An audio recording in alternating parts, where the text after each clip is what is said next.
Picchiata e segregata in casa, violenze fisiche e psicologiche anche davanti al figlioletto di 2 anni, 39enne di origine marocchina arrestata dai carabinieri di Venezia.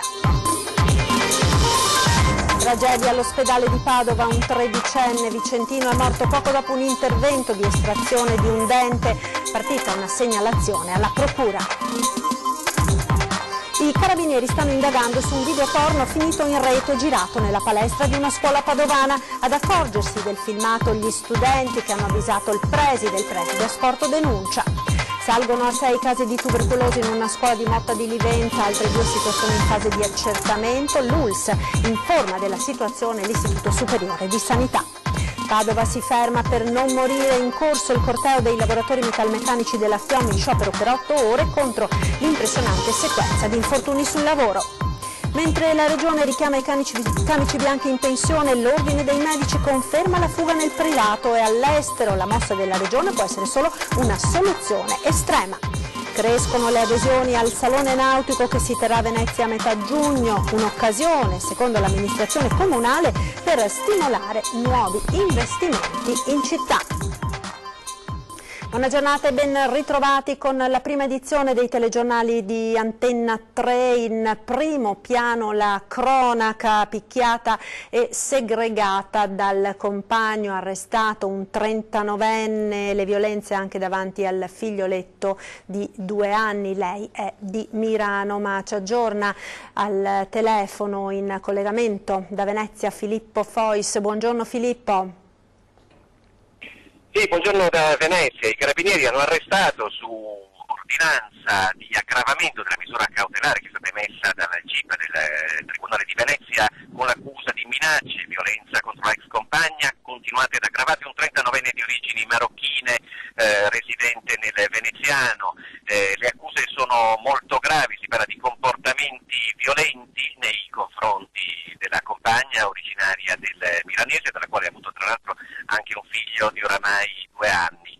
La donna sarebbe stata più volte umiliata e minacciata pesantemente, percossa a più riprese e obbligata a non denunciare le violenze che subiva e a ricorrere alle cure mediche per le ferite che erano state procurate.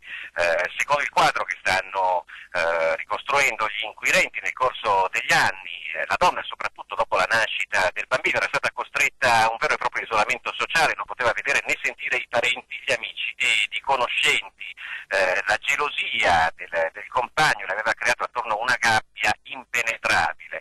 Al culmine poi però dell'ennesimo episodio di violenza la donna è riuscita a chiedere aiuto ai carabinieri che, ricostruita la vicenda e informata la magistratura, hanno arrestato il compagno violento. Con questo per ora da Venezia è tutto, vi restituisco la linea.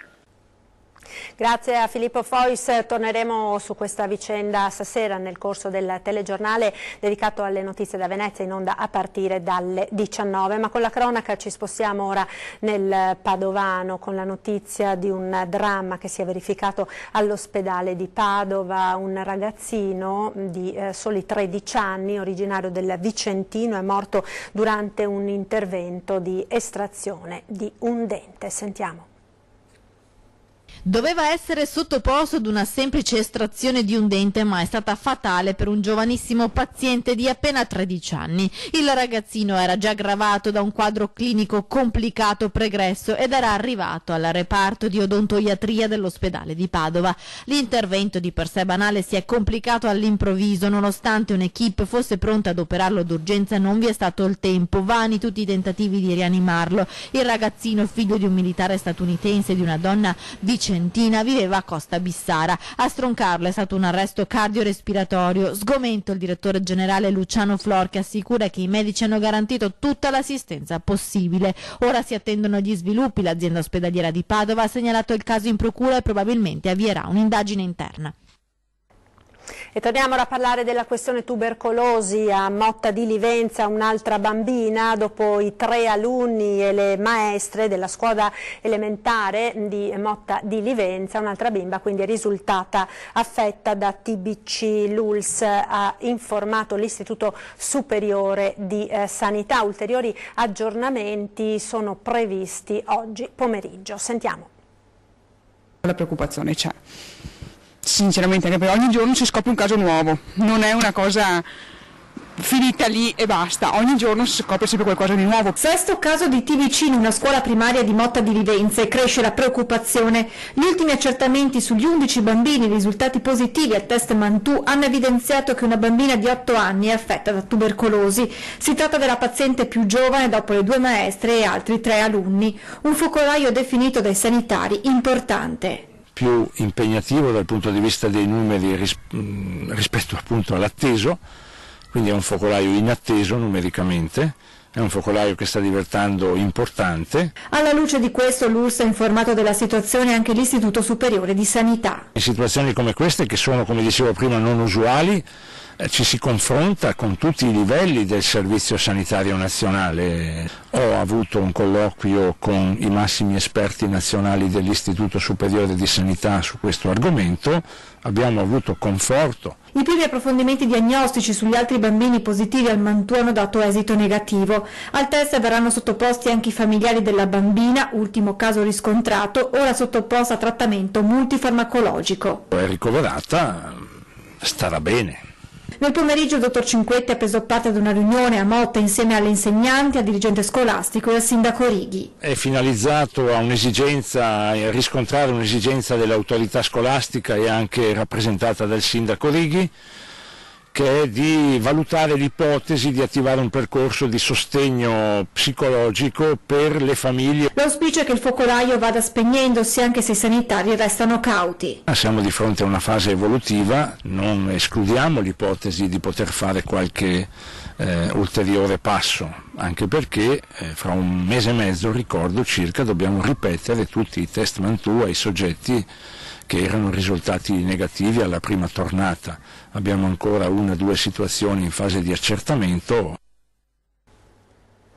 Torniamo ora nel Padovano. I carabinieri stanno indagando su un video bollente finito in rete e a quanto pare girato in una scuola padovana. Sentiamo.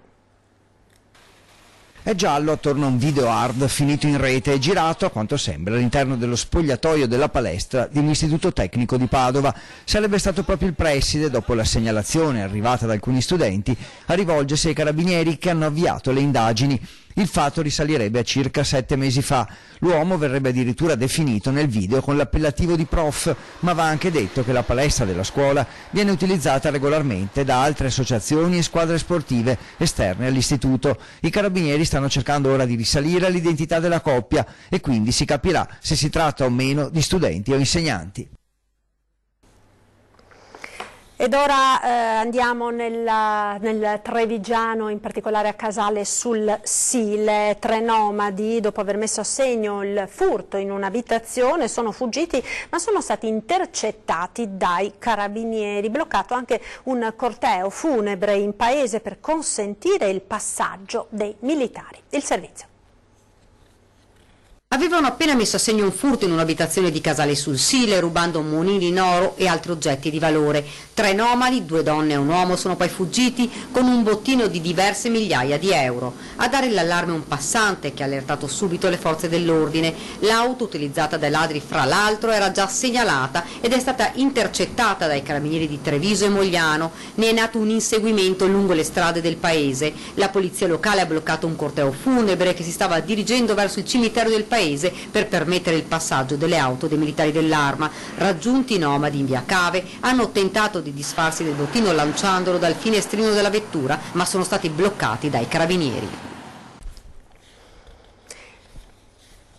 La sua azienda aveva effettuato solo negli ultimi 6 mesi vendite online di auto tramite siti specializzati per oltre 1,5 milioni di euro, ma lui stava per chiedere il reddito di cittadinanza. È quanto emerso da un'indagine della Guardia di Finanza di Pordenone e dalla Polstrada di Udine, che ha portato alla luce da parte di un imprenditore di Gruaro un'evasione fiscale milionaria ed una truffa ai danni di 835 persone in 18 regioni attraverso la vendita online di auto di lusso. L'inoltro della richiesta del sussidio che l'uomo aveva già predisposto gli è stato impedito dal blitz della GDF, che giovedì ha smantellato l'organizzazione che appunto operava a livello nazionale.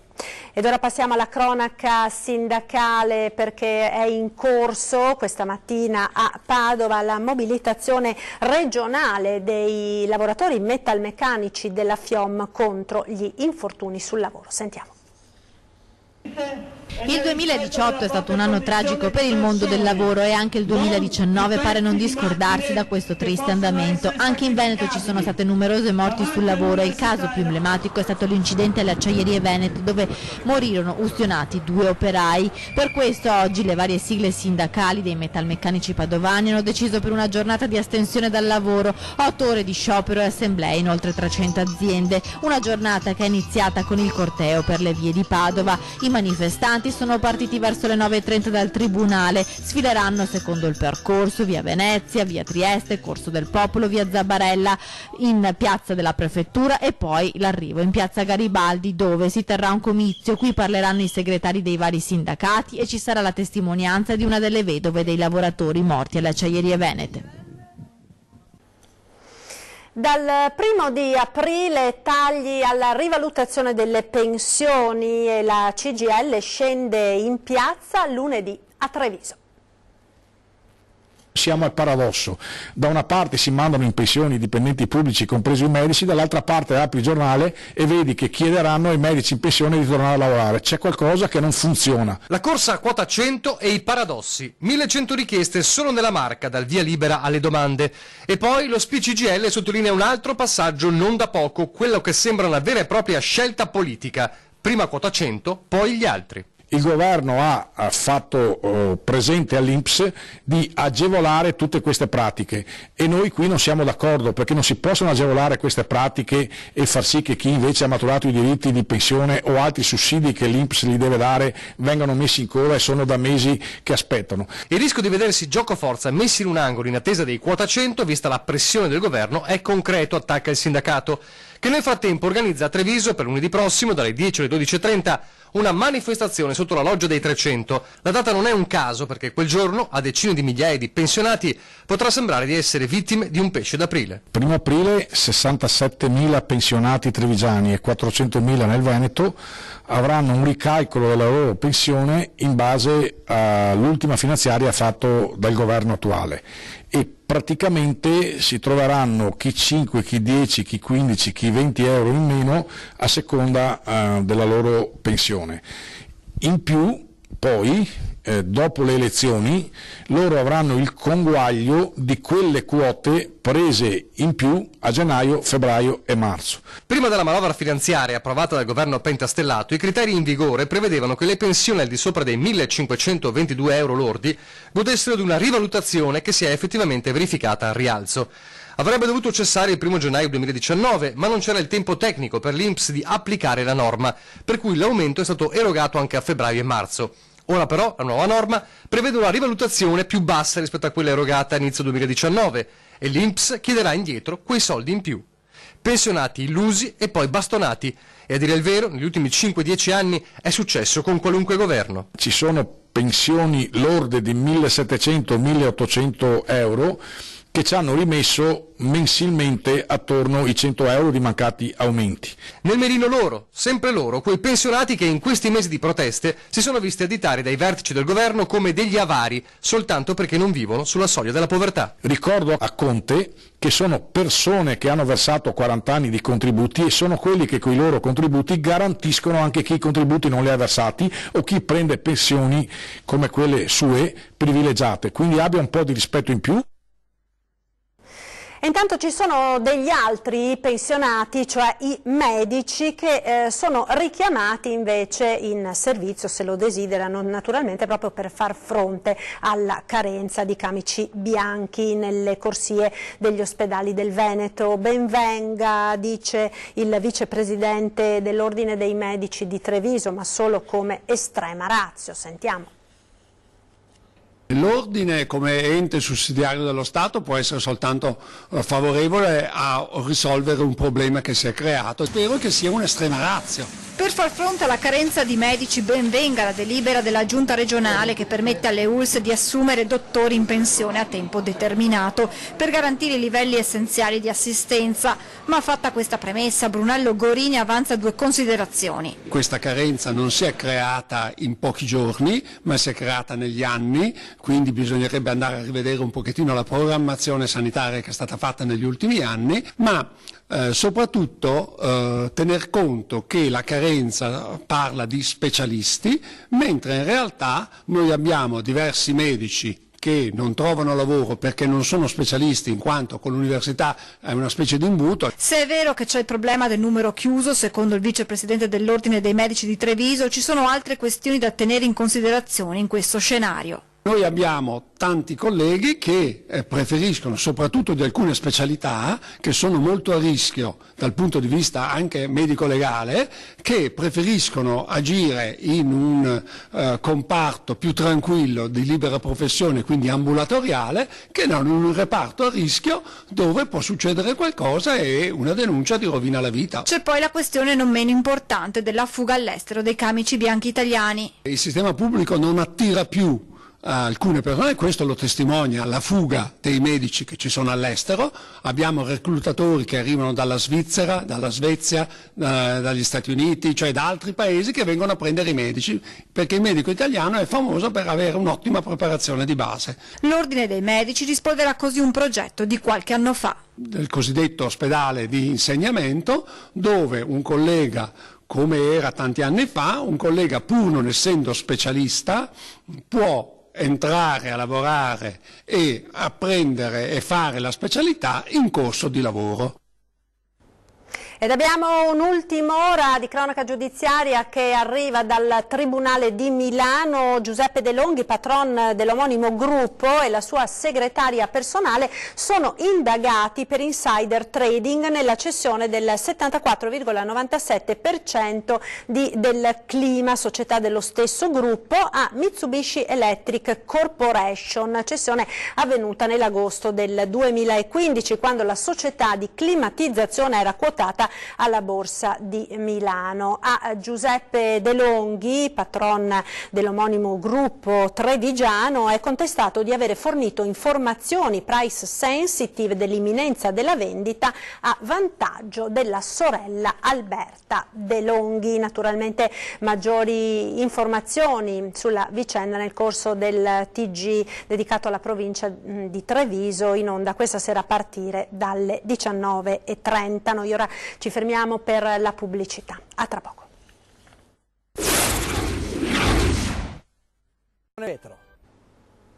Eccoci nuovamente in diretta con la prima edizione del Veneto dei telegiornali di Antenna 3. Parliamo ora di economia. A Venezia, per la firma di un accordo con Confindustria, il presidente di Assol Lombardia lancia un chiaro messaggio al governo. Sentiamo. Noi vorremmo che il nostro governo ci amasse quanto noi amiamo il nostro paese, perché vediamo poca attenzione, c'è poca attenzione al mondo delle imprese, i numeri dell'economia italiana non stanno tornando, noi l'avevamo detto, speriamo che ci sia un'inversione di tendenza nell'attenzione alle nostre imprese, alla nostra industria. Siamo la seconda manifattura in Europa, tutto il mondo ci invidia, tutto il mondo vuole il bello, il saper far bene dei prodotti italiani. Gli unici che non lo vogliono è il nostro governo, e questo ci rammarica. Non usa mezzi termini il presidente di Assolombarda nei confronti di un governo che non aiuta a sufficienza le imprese, e lo fa nel giorno della firma con Confindustria Venezia dell'accordo per l'utilizzo di Bancopass, la piattaforma che aiuta le imprese. Assolombarda generosamente dà la possibilità alle nostre aziende di utilizzare questo strumento che tra le altre cose è riconosciuto anche come un modello applicativo all'interno del sistema di rating delle banche, perciò è uno strumento non solo interno ma che è riconosciuto anche all'esterno. Vuol dire che un'azienda oggi che magari non sa qual è il suo rating o non sa qual è il suo merito creditizio può attraverso questo modello stabilire quello che è il suo stato di salute e quello che è la sua massima ammissibilità per quanto riguarda il credito, autovalutandosi in maniera snella, semplice e anche immediata. Veneto e Lombardia dunque uniscono le forze.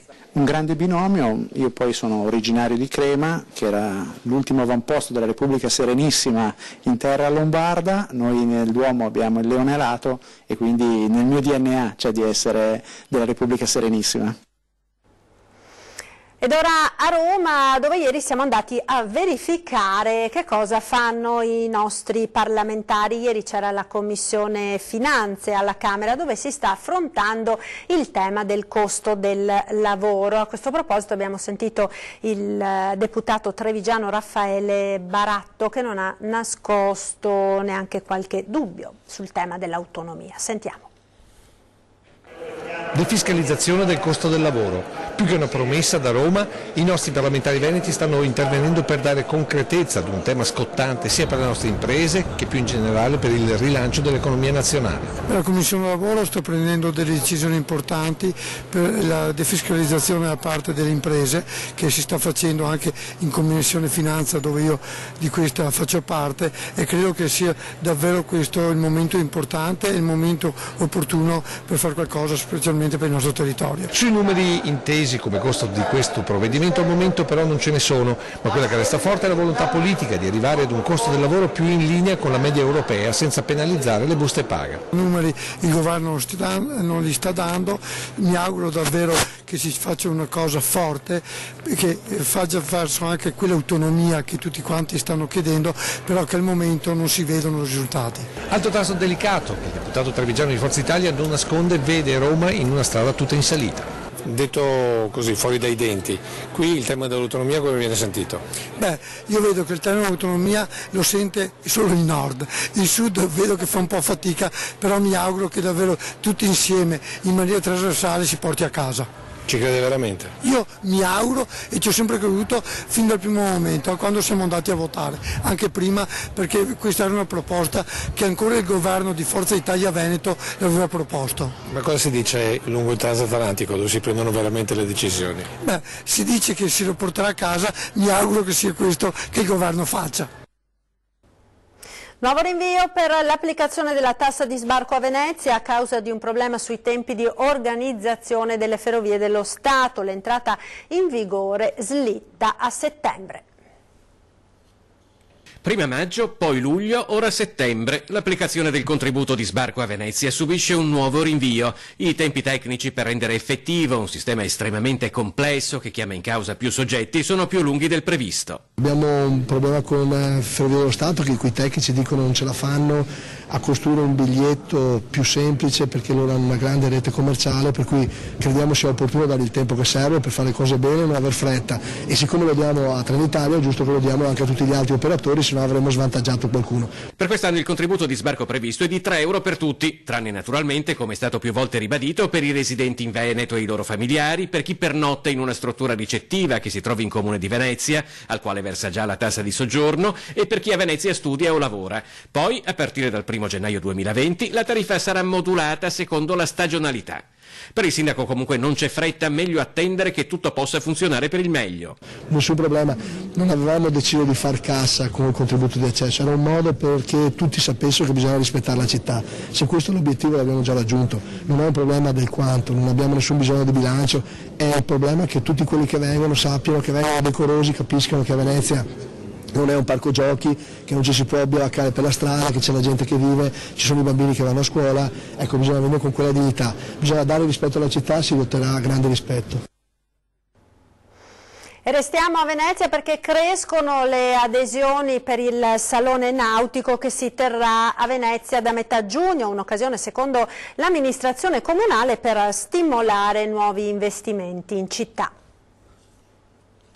Dal 18 al 23 giugno, per 5 giorni, Venezia diventa capitale della nautica. L'arte navale torna a casa, il claim scelto per il salone nautico che si terrà in laguna e sul quale il comune conta anche come volano per nuovi investimenti imprenditoriali, che in un certo senso tornano a casa sul serio, in un luogo di produzione storico in via di recupero come l'Arsenale. C'è tutta un'area che era stata destinata al rimessaggio dei cassoni del Mose, che sono stati invece trasferiti a Marghera perché c'è una convenienza economica a far così. Quell'area viene restituita alla città e noi vorremmo metterla magari vicino insieme a Fincantieri, insieme ad altri qualche gruppo industriale italiano, renderla un'area appetibile per il refitting degli yacht, che vuol dire per le manutenzioni, il rimessaggio anche durante il periodo invernale, perché i comandanti e gli equipaggi di queste grandi navi che solcano comunque il Mediterraneo potrebbero stare a Venezia. L'Arsenale sarà il fulcro della manifestazione, ma l'obiettivo è ampliarsi a tutta la città, compresa la terraferma.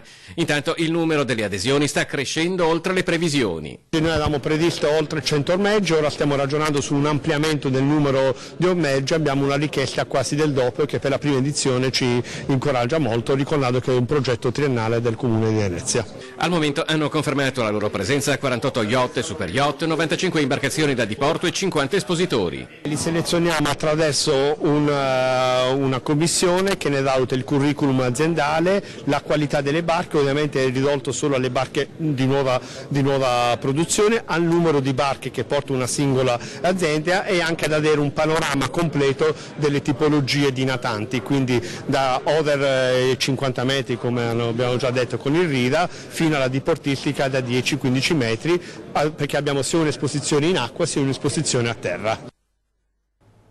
Ed ora uno sguardo alla nostra programmazione, tra pochissimo vi lascio con ore 13, questa sera invece torna a 20:10, si parlerà del convegno delle famiglie a Verona, in studio l'ex parlamentare trevigiana del Partito Democratico Laura Puppato e l'onorevole della Lega Dimitri Coin in collegamento da Roma, e poi dalle 21:15 come ogni giovedì torna la Zanzega.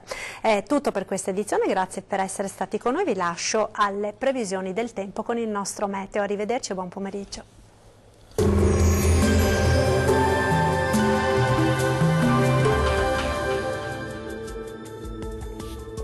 Ben ritrovati al meteo. L'anticiclone non molla la presa e sarà ancora bel tempo e clima molto mite sulle nostre regioni, ma vediamo il dettaglio di giovedì 28 marzo.